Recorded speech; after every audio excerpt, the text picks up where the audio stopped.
আজকের ভিডিওতে আমরা জানবো সোনার লঙ্কার রহস্য, সুভা রাবণের অজানা এক অধ্যায়। চলুন শুরু করা যাক।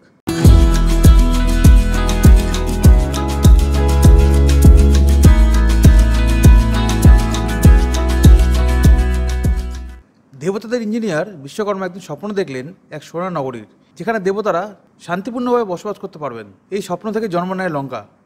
বিশ্বকর্মা তার প্রধান সহকারী সুভাকে ডেকে বলেন, শুভা, এই নগরী হবে দেবতাদের ঐশ্বর্যের প্রতীক। তোমার প্রতিভা ছাড়া এই কাজ অসম্ভব। সুভা অতি যত্ন সহকারে লঙ্কার নকশা করেন। তার শিল্পকর্ম লঙ্কাকে অপূর্ব এক সৌন্দর্যে পরিণত করে। সোনার প্রাসাদ, শোভাযাত্রার পথ এবং ঝর্ণাধারার নন্দনিকতা তাকে অপরিজাও করে তোলে। লঙ্কা যখন প্রস্তুত, দেবরাজ ইন্দ্র এসে নগরে দেখেন এবং মুগ্ধ হন। তিনি বিশ্বকর্মাকে ধন্যবাদ জানান এবং লঙ্কাকে দেবতাদের আশ্রয়স্থল ঘোষণা করেন। কয়েক বছর পরে রাবণ, যিনি তখন রাক্ষসদের নেতা হিসাবে সুপ্রতিষ্ঠিত, এই সোনার নগরীর কথা শুনতে পান। তিনি ভাবেন, এটা আমার শক্তি ও গৌরবের প্রতীক হওয়া উচিত।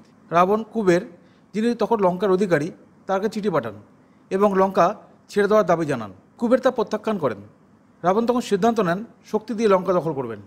কুবের এবং রাবণের মধ্যে যুদ্ধ শুরু হয়। সুভা, যিনি তখন লঙ্কার নকশা রক্ষার জন্য নিবেদিত, রাবণের আসন্ন দখলের কথা শুনে এক গোপন পরিকল্পনা করেন। তিনি লঙ্কার কিছু প্রাসাদে এমন মন্ত্র যোগ করেন যা নগরীর সৌন্দর্য এবং শক্তিকে আংশিকভাবে ঢেকে রাখতে পারে। এই মন্ত্র ছিল এমন যে রাবণ যতই লঙ্কা দেখুক, তার আসল মহত্ব তার চোখে ধরা পড়বে না। যুদ্ধের পর রাবণ লঙ্কা দখল করেন, তবে তার চোখে লঙ্কার মহিমা পুরোপুরি প্রকাশ পায় না। তিনি বুঝতে পারেন যে কিছু একটি অদৃশ্য শক্তি লঙ্কার প্রকৃত সৌন্দর্যকে ঢেকে রেখেছে। রাবণ সুভার খোঁজ করেন, কিন্তু সুভা তখন গোপন তপস্যায় লিপ্ত। একদিন রাবণ সুভার কাছে যান এবং বলেন, তুমি আমার নগরীকে পুরোপুরি চেনা থেকে বঞ্চিত করেছ, এটি মুক্ত করো। শুভ উত্তর দেন, এই নগরী তার প্রকৃত মালিকের জন্য। তুমি যদি এটিকে আত্মশুদ্ধির মাধ্যমে অর্জন করতে পারো, তখনই এর পূর্ণরূপ দেখবে। এই গল্প আমাদের শেখায় যে বাহ্যিক শক্তি দিয়ে সবকিছু অর্জন সম্ভব নয়।